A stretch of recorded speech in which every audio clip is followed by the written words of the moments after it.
I would say that any criminal law penalizing fake news would also suffer the infirmity of what is being called void for vagueness. Now, here we come to the issue of, if we're going to penalize fake news, who will judge what is fake news and what is news?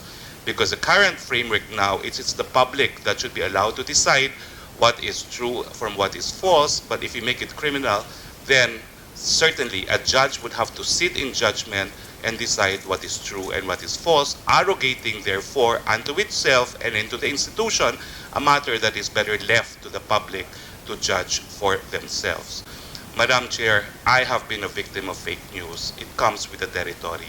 And we can only hope that because people were given by God the ability to discern what is true and what is false, it is ultimately the public and the free marketplace of idea that should judge what the truth is, and that should put ultimately the penalty on purveyors of fake news. On the other hand, I'm sure you believe to yourself that although there's a free market of ideas, we have to endeavor to always be responsible in ferreting out the truth. Do you agree, sir? Yes, I do, Madam. In fact, that's the second part of my statement. And if you allow me, the proposed law singles out government employees for spreading fake news. That to me is additionally possibly infringing on equal protection, because we are in effect singling out government employees. What is the importance of regulating fake news? It's because we want to uphold the truth.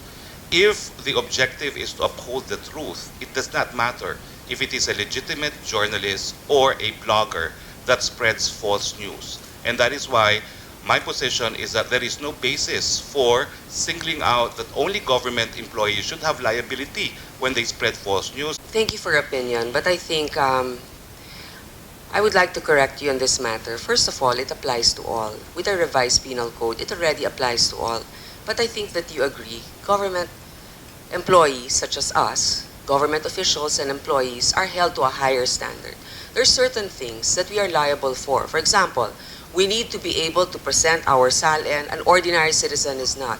We can be charged with graft and corruption, with plunder. An ordinary citizen is not, unless they connive with us. So there are certain things that are expected of us because we have waived that certain right, because we are serving the people, and we have to be able to be transparent, to be held at a higher standard, because social media is so pervasive.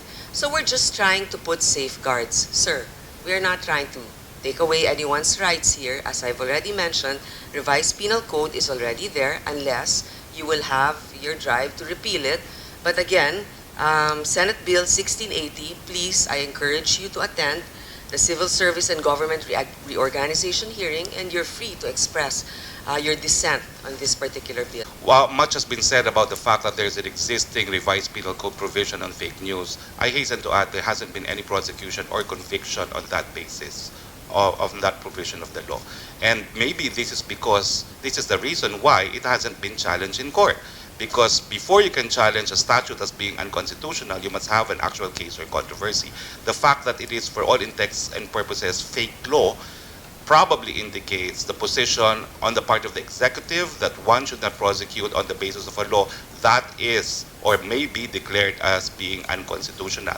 On the point again of government officials, again, the requirement of equal protection of the law is that the intent of the law or the purpose of the law must be germane to the legislation. Sir, what we are upholding we will is go the back truth. and forth with this. Yes, Your Honor, but what we are upholding is the truth, and when you uphold the truth, it matters not whether you're private or you're public. Thank you, Madam. I agree.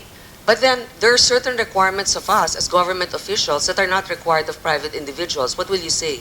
Are you saying now that private individuals should also submit SALNs? Should they also be punished for plunder in all these other cases because the law should be applied equally to all? Of course not. We have certain responsibilities, and even in the private sector, if you're a member of a corporate organization, there are also certain rights you waive as a commitment to that organization. But anyway, moving forward, again, you're welcome to attend that. And as I said, Mr. Roque, we've always been, most of the time, on the same side of the fence, correct? We are That's here true, Madam Chair. to defend the truth. Nandito tayo para dyan. At ito namang posisyon natin, hindi naman panghabang buhay. Ang inaalagaan natin dito ay ang kinabukasan rin na kung sino man ang nandyan, yung mga batas na nakakatulong talaga sa ating bansa ang manaig.